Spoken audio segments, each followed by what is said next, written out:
សេដ្ឋកិច្ចទៅលើពិភពលោកមានការផ្លាស់ប្ដូរមិនទៀងទាត់ទេបាទ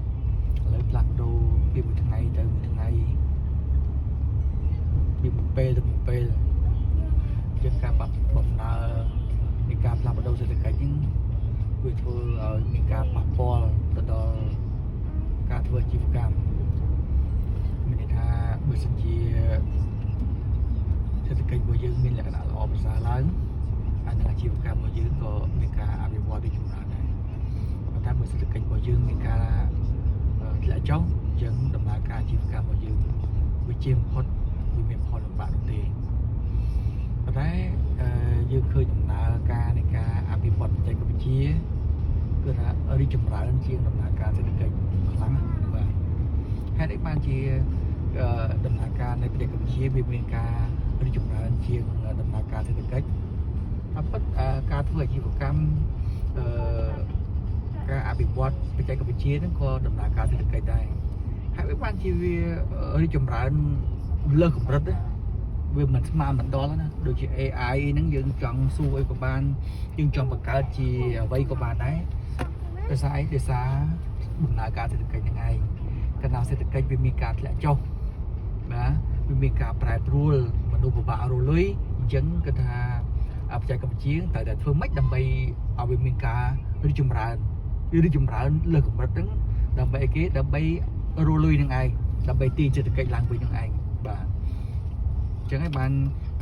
យើងជាឆ្ងល់ថាហើយបានជាការអភិវឌ្ឍដំណើរការបច្ចេកវិទ្យាហ្នឹងគឺថាលឿនលើសកម្រិតដូចខ្ញុំបាននិយាយវិញ AI ប្រព័ន្ធអីផ្សេងៗហ្នឹងគឺថាលើសកម្រិត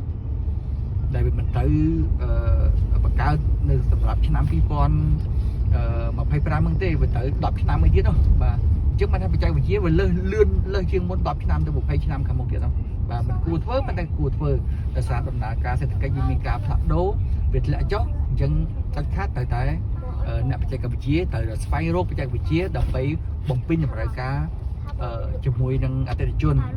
ហើយបំពេញតម្រូវការរបស់ពួកគេហ្នឹងមិនធម្មតាទេថាលើសកម្រិតបំពេញលើសកម្រិតតែម្ដងអញ្ចឹងបច្ចេកវិទ្យាមួយមានការអភិវឌ្ឍហើយក្រុមហ៊ុនផ្សេងទៀតធ្វើមួយថែមទៀតដើម្បីរកចំណូលឯងបាទទៅនឹងបញ្ហាសេដ្ឋកិច្ចជាដំណើរការសេដ្ឋកិច្ចខ្លាំងក្លាបំផុតតែយើងគួរតែគិតទៅពិចារណាហើយអ្វីដែលយើង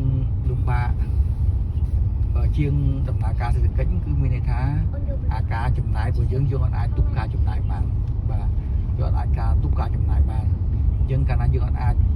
ទប់ការចំណាយបានអញ្ចឹងដំណើរការនៃការធ្វើអាជីវកម្មរបស់យើងគឺថា